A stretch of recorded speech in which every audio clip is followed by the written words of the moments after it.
In this video, we're going to explore the top 5 secret connections between John F. Kennedy, the 35th President of the United States, and Mick Jagger, the lead singer of the Rolling Stones, and how those secret connections ultimately culminated with the 1968 song, Sympathy for the Devil. First, let's get a little background on these two men. Born May 29, 1917, into one of America's wealthiest families, John Fitzgerald Kennedy was the second of 9 children. Ouch. His family became wealthy during the Prohibition era in the United States, from 1920 until 1933, with his father Joe Kennedy entering into bootlegging, which is the illegal transportation of alcohol.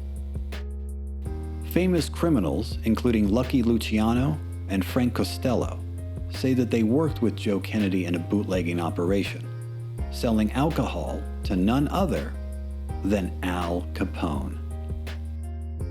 Mick Jagger was born July 26, 1943, in Dartford, Kent, England. His father Basil was a school teacher. His mother Eva was a hairdresser from Australia. In 1960, he began studying finance and accounting at the London School of Economics before dropping out to pursue a career in music. Now let's explore the song Sympathy for the Devil. Written by Mick Jagger and Keith Richards, known hilariously as the Glimmer Twins, the song was originally written as a Bob Dylan-style folk song, but the band struggled to make the song work in the studio, trying a number of different musical genres.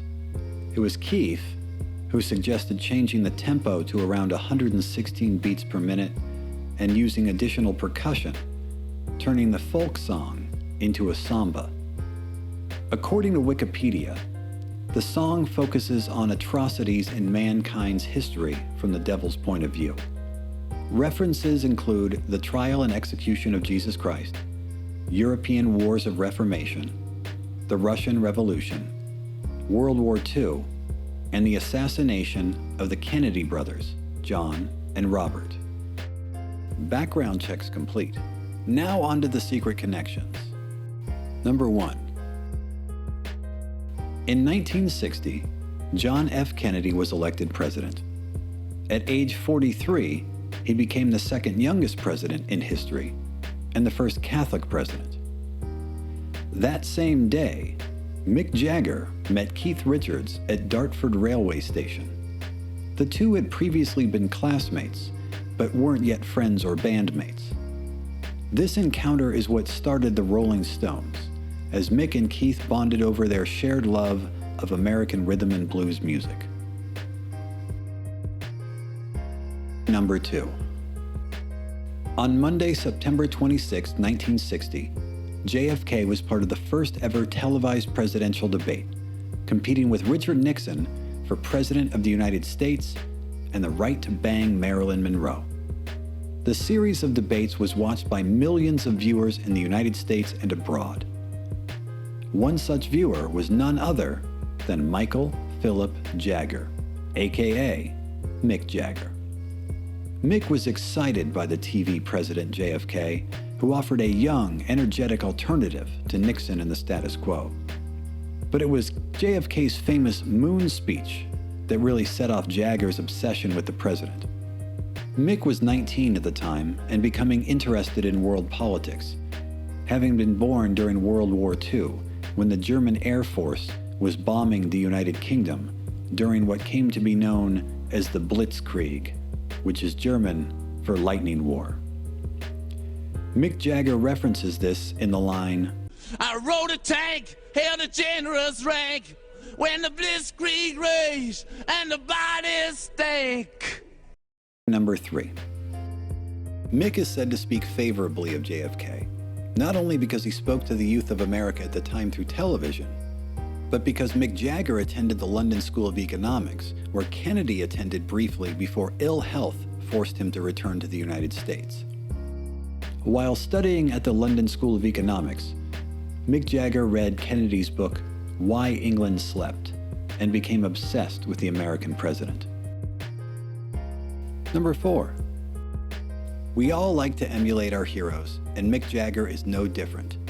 He idolized JFK, and you can hear the president's influence here. I watch with glee while your kings and queens fought for 10 decades for the gods they made. Notice how he pronounces the word decades. Here's where he got the pronunciation from. We choose to go to the moon in this decade and do the other things, not because they are easy, but because they are hard. Don't believe me? Listen to the next line. I shouted out, who killed the Kennedys? When after all, it was you and me. Now let's compare decades.